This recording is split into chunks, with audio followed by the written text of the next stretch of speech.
அன்பு நெஞ்சங்களுக்கு இனிய இனிய வணக்கங்கள். வித்தியாசமான ஒரு இடமா இருக்கு இல்லைங்களா? அது சம்மந்தமா நான் பேசுறேன். எங்க வந்திருக்கேன் அப்படின்னு. பட்ஜெட் புரட்சியா? இல்ல புஸ்வானமா? அ 2 விதமாகவும் ஆதரவு, எதிர்ப்பு வந்துட்டு இருக்கு. அதே நேரத்துல ஆடி புரட்சிக்கு தயாராகி இருக்காங்க எதிர்க்கட்சிகள். ஒரு பிளானோட இருக்காங்க. அவங்க செய்ய இருக்கின்ற அந்த சம்பவங்களை விஜய் எப்படி சமாளிக்க போறாரு? நிறைய கேள்விகள் இருக்கு. அதற்கிடையில முன்னாள் அமைச்சர், இன்னாள் அமைச்சரை சந்திச்சிருக்காரு. எஸ்பி வேலுமணி, ஆனந்த. என்ன திட்டமிட்டுட்டு இருக்காங்க? இதை எப்படி பார்க்குறாரு எடப்பாடி? நிறைய விஷயங்கள் இருக்கு. இன்றைய இளங்கோவன் எக்ஸ்பிரஸில் விரிவாக அலசுவோம். நான் உங்கள் சகோ த இளங்கோவன். நிகழ்ச்சிக்கு போகலாம்.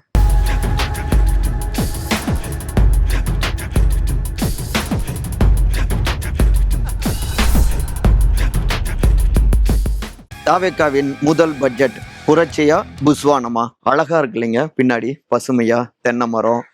என்னுடைய சொந்த ஊர் மாங்கனி மாவட்டத்துக்கு வந்திருக்கேன். பறவைகள், காக்கா கத்துற அந்த சவுண்டு எல்லாமே சூப்பராக இருக்கும். அதாவது உறவினர்கள் வராங்க அப்படின்னாலே எப்படிலாம் காகம் கரைக்கும் அப்படின்னு சொல்லுவாங்க. அந்த மாதிரி தான் இங்கே சொந்த ஊருக்கு, அதான் மலைகளுக்கு மத்தியில் தான் சேலம் இருக்கும். அழகான ஒரு ஊர். இங்கே ஆடி பண்டிகை, ஆடி திருவிழாக்காக, மாரியம்மன் திருவிழாக்காக வந்தேன். ஆகஸ்ட் 6ஆம் தேதி. இன்னைக்கு பார்த்தோம்னா குகை வண்டி வேடிக்கை சூப்பராக இருக்கும். பார்த்துட்டு அந்த வீடியோவும் நான் போடுறேன். நேற்றுக்கே நான் கோட்டை மாரியம்மன் திருக்கோயிலுக்கு போயிட்டு வந்தாச்சு. அந்த பண்பாடை ருசிக்கிறதுல ஒரு பெரிய ஆனந்தம் இருக்குங்க. அதாவது இந்த ஆடி அப்படின்னாலே, மாரியம்மன் அப்படின்னாலே, மாறினாலே மழை, மழைக்கு வணக்கம் செலுத்துறது. ஆடி மாசத்துல தண்ணி வந்ததுன்னா நம்ம விதைச்சோம்னா தையில அறுவடை பண்ணிக்கலாம். ஸோ அந்த தண்ணீரை வரவேற்கிற ஒரு பண்பாடு திருவிழா. மழை வரணும் ஆடியில். காவிரி படுகை முழுக்கவே, காவிரி கரையோரம் இந்த திருவிழா சூப்பராக இருக்கும். இந்த திருவிழாவுக்கு அடிப்படையே தண்ணீர் தான். ஆனால் இந்த முறை ஊருக்கு வந்து பார்த்தோம்னா பெரிய அளவில் எதிர்பார்த்த அளவுக்கு தண்ணீர் இல்லை. ஏன்னா மேட்டூரில் அந்த சொன்ன தேதிக்கு தண்ணீர் திறந்து விடலை, ஜூன் 12ஆம் தேதிக்கு. ஆனால் இப்போ ஆகஸ்ட்டு 5, 6 ஆகிடுச்சு. ஆனாலும் அங்கே கர்நாடகத்தில் அடித்து பெய்கிற மழையால் இப்போ கொஞ்சம் தண்ணீர் வர தொடங்கியிருக்கு. இருந்தாலும் ஆடி 18 பெருசாக தண்ணி இல்லை. ஒரு மாதிரி இந்த ஆண்டு திருவிழா கொஞ்சம் ஃபீலிங் தான். ஆனாலும் ஏதாவது நமக்கு ஒரு எமோஷ்னலாக சக்ஸஸ் கொடுத்துருவாங்க, நல்லது நடக்கும் அப்படின்னு தான் வேளாண்மை பட்ஜெட்டை எதிர்பார்த்தாங்க மக்கள். ஆகஸ்ட் 6ஆம் தேதி இன்னைக்கு வேளாண்மை துறை அமைச்சர் திரு வினோத் பட்ஜெட்டை தாக்கல் செஞ்சிருந்தாரு. என்னென்ன திட்டங்கள் எப்படி இருக்கு அப்படின்னு பார்த்தோம்னா 1-2 விஷயங்கள். அதாவது நம்மாழ்வார் ஐயா அவருடைய பெயர்ல வேளாண்மை கல்லூரி திறப்பது, அதெல்லாமே நல்ல விஷயங்கள். அதுக்கப்புறம் உழவர் சந்தைகளை புனரமைக்க 20 கோடி ரூபாய் ஒதுக்கீடு செஞ்சிருக்காங்க. மின்வாரிய கட்டணத்தொகை 7432.58 கோடி. அப்புறம் பிரதம மந்திரி பயிர் காப்பீடு 648 கோடி. 5 ஆண்டு திட்டம் 600 கோடி. உழவர்களுக்கு ஏக்கருக்கு 4000 ஊக்கத்தொகை, இதுக்கு 8 கோடி. இப்படி நிறைய அறிவிப்புகளை வெளியிட்டிருக்காரு. ஆனாலும் பின்னாடி மாரியம்மன் பண்டிகைக்கான அழைப்பு தான் கொடுத்துட்டு இருக்காங்க. சாயந்தரம் ஆக ஆக இன்னும் களை கட்டும். சரி, இங்க வேளாண்மையில எல்லோரும் எதிர்பார்த்த அந்த விஷயம் இல்லைங்க. முழுமையான விவசாயிகளுடைய அந்த கடன் தள்ளுபடி வேணும் அப்படின்னு எதிர்பார்த்தாங்க. அது அவர் கொடுத்த வாக்குறுதி தான். முதலமைச்சரான இதை சாத்தியப்படுத்துறேன் அப்படின்னு சொல்லியிருந்தாரு திரு ஜோசப் விஜய். சிஎம் ஆகிட்டாரு. ஆனா அந்த அறிவிப்புகள் இல்லை. விவசாயிகளுடைய பிரச்சனையை தீர்க்கிற மாதிரி. அப்புறம் காவிரி நீர் முழுமையாக கிடைக்கல. குறுவை சாகுபடி, அதை நம்பி இருக்கிற விவசாயிகளும் அவங்களுக்கு இழப்பீடு கிடைக்குமா அப்படின்னு எதிர்பார்க்குறாங்க. பெருசா எதுவும் இல்லை. மேகதாதுல அணையை குறுக்க கட்டுறதுக்கு ட்ரை பண்றாங்க. அதற்கு எதிராக பெருசா எந்த விதமான விஷயங்களும் இல்லை. ஆனா என்ன நடந்தது அப்படின்னா, முழுக்க முழுக்க புகழ் பாடுவதாக அமைச்சர் திரு வினோத் கோட் ஷூட் போட்ட விவசாயி தான் நம்முடைய சிஎம் அப்படின்னும் பயங்கரமா ஆகா ஓகோன்னு ஒன்று அவர் பேசுவார் இல்லையா, அவரை பற்றி தான் இந்த அரசியல் பேசும் இனிமே அப்படித்தான் அப்படின்னு பயங்கரமா ஆகா ஓகோன்னு புகழ்ந்துகிட்டு இருந்தாங்க. எப்படி வேணாலும் நீங்க புகழ்ந்துக்கலாம், ஆனா என்ன சொன்னீங்க? நான் விவசாயியா பிறக்கணும் அடுத்த ஜென்மன் இருந்தா அப்படின்லாம் சொன்னீங்க. இன்னைக்கே நீங்க அதிகாரத்தில் இருக்கீங்க, முதலமைச்சரா இருக்கீங்க. ஸோ ஒரு விவசாயிகளுடைய பிரச்சனையை நிச்சயமா உங்களால தீர்க்க முடியும். நீங்க எந்த ட்ரெஸ் வேணாலும் போடுங்க, கோட் ஷூட் போடுங்க, இல்ல பட்டு வேட்டி சட்டை போடுங்க. ஆனா விவசாயிகளுடைய வாழ்க்கையில, அவங்களுடைய வீட்டில் விளக்கெறியணும், அவங்களுடைய வாழ்க்கையை மேம்படுத்துற மாதிரி, அவங்க பட்டாடை போடலினாலும் சரி, பச்சை துண்டும் பச்சை ஆடைகளும் போட்டுக்கிட்டு விவசாயின்னு கம்பீரமா வருவதற்கான திட்டங்களை தான் எதிர்பார்த்தாங்க, நிதியை எதிர்பார்த்தாங்க. பெரிய அளவுல இல்ல, ஏமாற்றம் அளிக்குது அப்படின்னு பரவலா விவசாயிகளும் விமர்சிக்கிறாங்க. திருமதி பிரேமலதா விஜயகாந்த் தேமுதிகவுடைய பொதுச் செயலாளர் கூட அடுத்த ஜென்மத்துல விவசாயி மகனா பிறக்கணும்லாம் சொல்லியிருக்கீங்க, நீங்க இந்த ஜென்மத்திலேயே நினைச்சா அதெல்லாம் சாத்தியப்படுத்த முடியும், விவசாயிகளுக்கு ஏமாற்றம் கொடுக்காதீங்கன்னு சொல்லியிருக்காங்க. அப்புறம் முன்னாள் முதலமைச்சர் அதிமுக பொதுச் செயலாளர் திரு எடப்பாடி பழனிசாமி இது ஏமாற்றம் தரக்கூடிய பட்ஜெட் அப்படின்னு சொல்லிட்டாரு. அப்புறம் எதிர்க்கட்சி தலைவர் திரு உதயநிதி ஸ்டாலின் அவருமே இது முழுக்க முழுக்க ஸ்டிக்கர் ஒட்டக்கூடிய பட்ஜெட் அப்படின்னு கடுமையா விமர்சிச்சுட்டாரு. முன்பு பார்த்தோம்னா நேற்றைய பட்ஜெட்ல கூட பார்த்தோம்னா எல்லாவற்றிலும் முந்தைய ஆட்சியுடைய பட்ஜெட் எல்லாத்துக்கும் பேர் மாத்திருக்காங்க. எல்லாவற்றிலுமே வெற்றி வெற்றி வெற்றின்னு வருது, வெற்றி ஸ்டிக்கர் ஒட்டிட்டா வெற்றி கிடைச்சிருமா அப்படின்னு விமர்சிக்கிறாங்க. நேற்றைய ஷார்ட்ஸ்லயே நம்ம இதை பதிவு செஞ்சிருக்கோம். முக்கியமா இந்த ஆண்டு கல்விக்கான நிதியை பெருமளவு குறைச்சிருக்காங்க. இது கடும் விமர்சனம். ஏங்க நிதியமைச்சர் திரு மரிய வில்சன் பேசினதை பார்த்துமா நீங்க கல்வி நிதியை குறைச்சிருக்கீங்க அப்படின்னு தான் கேட்க தோணுது. இடைக்கால பட்ஜெட்ல முந்தைய திமுக ஆட்சியில 2026-27ல 48,534 கோடி ரூபாய் ஒதுக்கீடு செஞ்சிருக்காங்க. ஆனா இப்ப தாவேக அரசாங்கத்துல 44,527 கோடி தான், கிட்டத்தட்ட 2,240 கோடி குறைச்சிருக்காங்க. ஆனா பள்ளிக்கல்வித்துறை அமைச்சர் திரு ராஜ்மோகன் என்ன சொல்றாருன்னா, திமுக செலவு பண்ண தொகையை விட 42,351 கோடி ரூபாய் தான் செலவு பண்ணாங்க. ஆனா அதை விட அதிகமா 2,176 கோடி ரூபாய் நாங்க கூடுதலா ஒதுக்கீடு செஞ்சிருக்கோம் அப்படிங்கிறாங்க. என்னங்க இது, அவங்க கம்மியா செலவு பண்ணிட்டாங்க அப்படிங்கிறதால நீங்க நிதியை குறைச்சிருவீங்களா?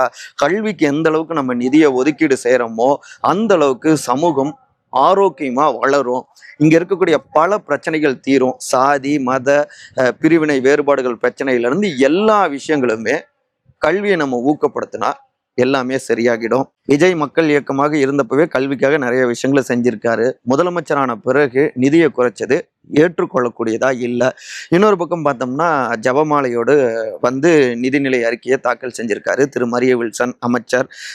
இதுக்கு முன்னாடி இவர் திருப்பதிக்கு போனாரு, வேளாண்மைத்துறை அமைச்சர் திரு வினோத் இவரு இப்படி போறாரு. நம்ம முன்னாடியே சொன்ன வீடியோ படிதான், எடிட்டர் தம்பி நீங்க அதை லிங்கை கீழே வச்சிருங்க. அரசாங்கத்துடைய நம்முடைய விதிப்படி பேரறிஞர் அண்ணா அவர்கள் இருந்தப்பவே எந்த இடங்களிலும் ஒரு அமைச்சரும் சரி, ஒரு ஆட்சியும் சரி, அதிகாரிகளும் சரி, எல்லா மதத்தினருக்கும் பொதுவானவங்க. உங்களுடைய நம்பிக்கைகள், நீங்க அரசு அதிகாரியாகவோ அமைச்சராகவோ முதலமைச்சராகவோ இருந்தா இல்லை எதிர்க்கட்சி தலைவராகவோ இருந்தா உங்க நம்பிக்கைகள் உங்களுடைய வீட்டுக்குள்ளாரதான். இங்க அனைவருக்கும் பொதுவானவர். இந்த பட்ஜெட் அப்படிங்கிறது எல்லா மதத்தினருக்கும் பொதுவானது தான். அப்படி இருக்க ஒரு மதத்தை மட்டும் அந்த அடையாளங்களோடு நீங்க வரதுங்கிறது அது ஏற்றுக்கொள்ளக்கூடியதாக இல்லை அப்படின்னும் விமர்சனங்கள் வந்துகிட்டு இருக்கு. புதுசா ஆட்சிக்கு வந்திருக்காங்க, ஸோ இனிமேலாவது இவை எல்லாவற்றையும் சரி பண்ணுவாங்க அப்படின்னு நம்புவோமாக.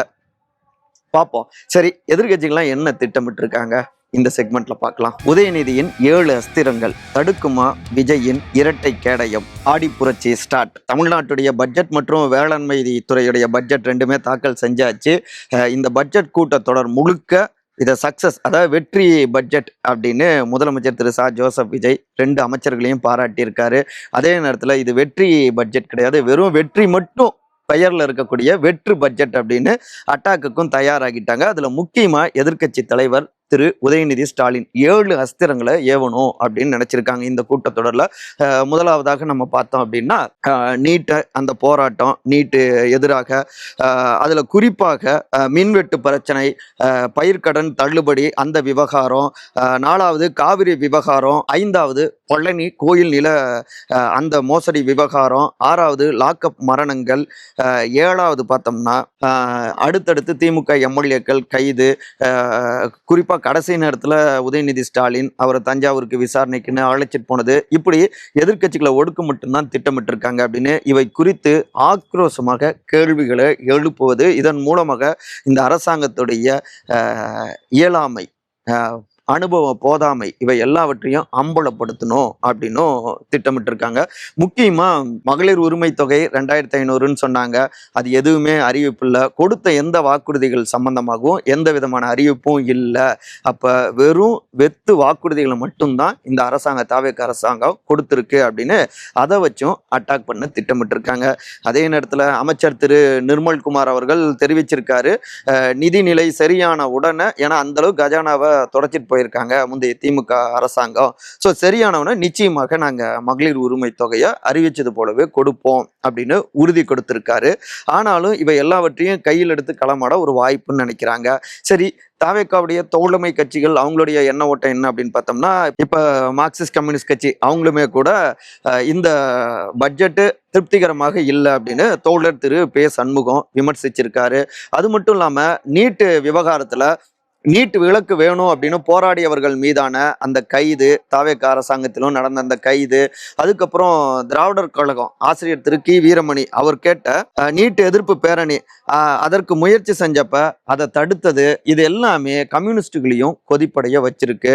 அது மட்டும் இல்லாம இன்னொரு முக்கியமான விஷயம், கிட்டத்தட்ட 26 தொழிலாளர்கள் யூனியன்களை தொடங்க இன்னும் அப்ரூவல் கொடுக்காமலே தடுத்துக்கிட்டே இருக்காங்க. ஒரு ஸ்பீட் பிரேக் போட்டுட்டு இருக்காங்க தாவேக அரசாங்கம். இது எல்லாமே தோழர்களை கொதிப்படைய வச்சுட்டு இருக்கு.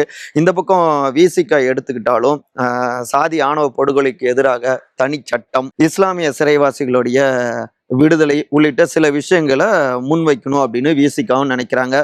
அப்புறம் திருமதி பிரேமலதா விஜயகாந்த் அவங்க நான் ஸ்டாப் அட்டாக் தான் தாவேக அரசாங்கத்தை.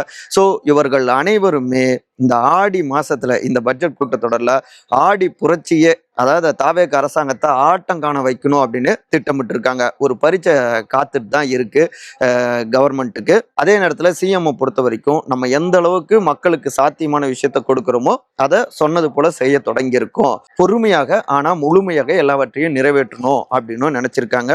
அப்புறம் அவங்கள பொறுத்த வரைக்கும் வரக்கூடிய 7 இடைத்தேர்தல்கள் இருக்கு இல்லையா, அதுல முழுமையாக வெற்றி அடைஞ்சு இன்னொரு பக்கம் காங்கிரஸ், தாவேகா, அப்புறம் பாமக இந்த ரூட் மூலமாக ஆட்சியை நம்ம தக்க வச்சுக்கலாம். இப்படி பக்கத்துல இருந்து குடைச்சல் கொடுக்கறது நம்ம வச்சுக்க வேணாம், அவங்கள நீக்கிடலாம் அப்படிங்கிற ஒரு மனநிலையும் அவங்களுக்கு இருந்துகிட்டு இருக்கு. ஏன்னா ஆட்சிக்கு ஆதரவுங்கிறத வச்சு அவங்க கொடுக்கக்கூடிய குடைச்சல்கள் 5 ஆண்டுகளும் பொறுத்துட்டு இருக்க முடியாது. பாமகவை பொறுத்த வரைக்கும் கொஞ்சம் ஃபேவரா தான், சின்ன சின்ன விஷயங்கள் விமர்சிச்சாலும் தொடர்ந்து அவங்க நிறைய விஷயங்களை பாராட்டிக்கிட்டும் இருக்காங்க. ஸோ அப்படி பேலன்ஸாக போகலாம் அப்படின்னும் திட்டமிட்டு இருக்காங்க அப்படிங்கிறாங்க. ஸோ உதயநிதி வெர்சஸ் விஜய் அப்படின்னு களம் சூடு பிடிச்சிருக்கு இந்த பட்ஜெட் கூட்டத்தொடர்லையும். சரி, இன்னைக்கு ஒரு முக்கியமான சமாச்சாரம் நடந்திருக்கு. மாஜியும் சிட்டிங் மினிஸ்டரும் சந்திச்சிருக்காங்களே. அமைச்சர் ஆனந்தை சந்தித்த எஸ்பி வேலுமணி டீம் மிரட்டி பார்க்கும் மாஜிக்கல், மகனை வைத்து சமாளிக்க நினைக்கும் எடப்பாடி. வேளாண்மை பட்ஜெட் அறிவிச்ச இன்றைக்கே பார்த்தோம்னா ஒரு திடீர் ட்விஸ்ட். மாஜி மினிஸ்டர்ஸ் திரு எஸ்பி வேலுமணி, திரு சி வி சண்முகம், திரு கே பி அன்பழகன் டக்குன்னு சிட்டிங் அமைச்சர் திரு ஆனந்த் மற்றும் திரு செங்கோட்டையன் 2 பேரையும் சந்திச்சிருக்காங்க. என்ன அப்போ அதே மாதிரியா தாவேக்க ரூட்டா அப்படி இப்படின்லாம் பல விஷயங்கள் பேச, ஆனால் என்னன்னா இல்லைங்க, அத்திக்கிடவு திட்டம் சம்பந்தமாகவும் கோவை மாவட்ட வளர்ச்சி, மேற்கு மண்டலத்துடைய சில மக்கள் தேவைகள் அதை தான் சொல்றாங்க, அதற்கான சந்திப்பு தான் இது அப்படின்லாம் தெரிவிக்கிறாங்க. வெளியில செய்தியாளர்கள்ட்ட சொல்றப்ப திரு எஸ்பி வேலுமணியும், ஏங்க உடனே தாவேக்காவா அப்படின்லாம் கேட்டுறாதீங்க, நான் எப்பவுமே அதிமுக தான், நாங்க இங்க தான் இருப்போம், இங்க இருந்து தான் எல்லாமே நாங்க பண்ணுவோம் அப்படின்னு விளக்கம் கொடுத்திருக்காங்க. ஆனாலும் என்ன விஷயம்னா, ஒரு பக்கம் அதிமுக பொதுச் செயலாளர் திரு எடப்பாடி அவர்கள் அங்க பொதுக்குழு செயற்குழு கூட்டணும், அதன் மூலமாக தோல்வியை ஆராயணும், பிரிஞ்சவர்களை திருமதி வி கே சசிகலா, திரு டி தினகரன் இவங்களெல்லாம் சேர்க்கணும், இந்த முயற்சி எடுத்துட்டு இருக்காங்க.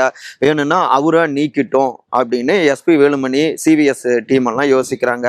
அவரை பொறுத்த வரைக்கும் அவங்களா போனா அதுக்கப்புறம் நம்ம சட்ட ரீதியா பார்த்துக்கலாம் அப்படின்னு அவங்க நினைக்கிறாங்க, எடப்பாடி அவர்களுடைய டீம். இந்த நிலையில ஆட்சிக்கு பெரிய அளவுல குடைச்சல்கள் கொடுக்காம தாவேக்காவுக்கு சில விஷயங்களை தேவைகளை எடுத்து சொல்ற மாதிரி மட்டும் அணுகலாம் அப்படிங்கிறத இங்க பேசியிருக்காங்க. ஆனந்த் கிட்ட அதை உத்தரவாதம் கொடுத்துருக்காங்க இந்த டீமு. அதிமுக தான், ஆனா எடப்பாடி அவர்கள் போல தாவேக்காவுக்கு குடைச்சல்களை கொடுக்க மாட்டாங்க அப்படிங்கிறதான் பேசியிருக்காங்க அப்படிங்கிறாங்க. இன்னொரு பக்கம் பார்த்தோம்னா இங்க ஒரு முடிவுக்கே வராம இருந்துட்டு இருக்காங்க இல்லையா, குடைச்சல்கள் கொடுத்துட்டு இருக்காங்க இல்லையா சீனியர்ஸ். ஸோ அவர்களை வழிக்கு கொண்டு வருவதற்காக தன்னுடைய மகன் திரு மிதுன் அவங்களுடைய டீம் மூலமாக அவங்க சீனியர்ஸ்கள் கிட்ட தனித்தனியா பேசிட்டு இருக்காங்க. இங்க என்ன தேவையோ அதை நாங்கள் தீர்த்து வைக்கிறோம், ஒருங்கிணைந்த அதிமுக, அதுல எடப்பாடி அவர்கள் தான் பொதுச் செயலாளர், அதை புரிஞ்சுக்கிட்டு நம்ம பயணிக்கிறப்ப சரியா இருக்கும், நாங்களும் நிறைய விஷயங்களை விட்டு கொடுக்குறோம் அப்படின்னும் சில டீல் பேசிட்டு இருக்காங்க. இப்படி ஒருங்கிணைந்து எதிர்க்கக்கூடியவர்களை பிரித்தால், அவங்களுடைய பலத்தை குறைத்தால், எப்படி முன்ன ஒட்டுமொத்தமா எத்தனை எம்எல்ஏக்கள் எதிர்ப்பா இருந்தாங்க, அப்புறம் எல்லோரும் வள்ளிக்கு வந்துட்டாங்க, அந்த மாதிரி முழுமையாக அவங்கள வழிக்கு கொண்டு வரணும் அப்படின்னும் இந்த அசைன்மெண்ட் கொடுக்கப்பட்டிருக்கு அப்படிங்கிறாங்க. ஆக மொத்தத்துல பரபரப்புகளுக்கு பஞ்சமே இல்லாம தாங்க இருக்கு. உண்மையிலேயே ஆடி புரட்சி மாதிரி தான் இருக்கு. பார்ப்போம். மற்றபடி எல்லோரும் மகிழ்வோடு இருப்போம். அப்படி இருக்கணும்னா இந்த இயற்கையை நம்ம பாதுகாப்போம். அன்பால் ஒருங்கிணைந்திருப்போம். நன்றி, வணக்கம்.